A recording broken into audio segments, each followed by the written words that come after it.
Indonesia di September malam kelam. Percaya tidak, kalau negara kita saat dahulu pernah diadidaya oleh sekte problematis yang memiliki kekuatan memberontak yang luar biasa. Sungguh, kita pernah mengalaminya, dan kalian pun pasti sering melihat di berbagai lembaran daluang sejarah. Sudah tertebak? Yap, PKI. Mereka ini adalah sekte yang menginginkan Indonesia menjadi negara dengan ideologi nasionalisme dan komunisme. Jika dilihat dari motif bagaimana PKI ini bisa terbentuk, yaitu karena mereka memiliki rasa senasib dan sepenanggungan, yakni merasa tertindas dengan keadaan perekonomian.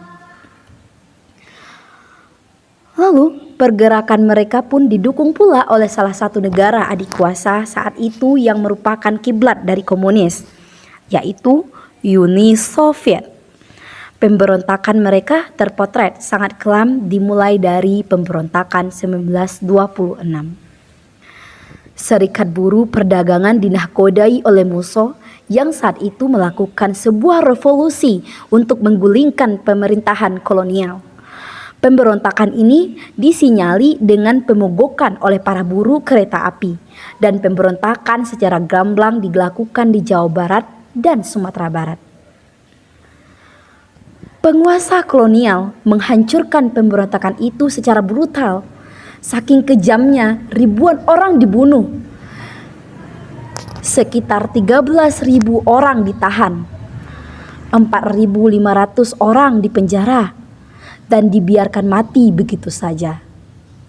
Dan sejumlah kader-kader partai yang berjumlah 1.308 diasingkan ke Bougainville, yakni sebuah kampung tahanan di daerah Papua.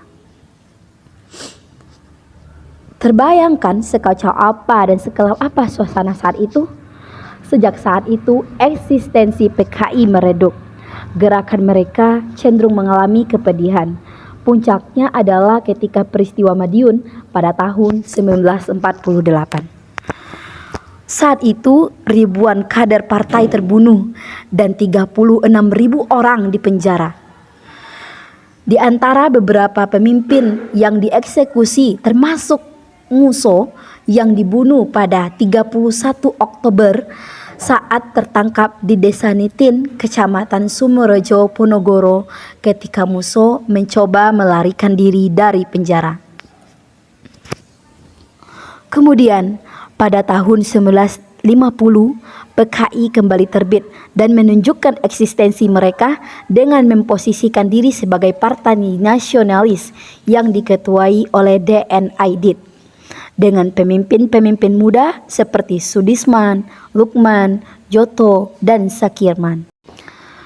Dengan menggunakan pemimpin-pemimpin muda, maka perkembangan PKI melesat dengan cepat, yaitu dari sekitar 3.000 sampai 5.000 anggota pada 1950-an menjadi 165.000 pada tahun 1954 dan bahkan mencapai 1,5 juta jiwa pada tahun 1959. Lihatlah, sudah sebanyak itu, bahkan PKI menjadi semakin kuat ketika mereka menjadi karib Soekarno dengan mendukungnya ketika perancangan demokrasi terpimpin.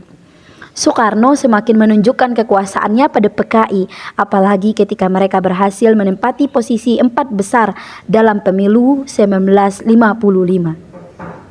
Lantas, apa akibat kemenangan itu?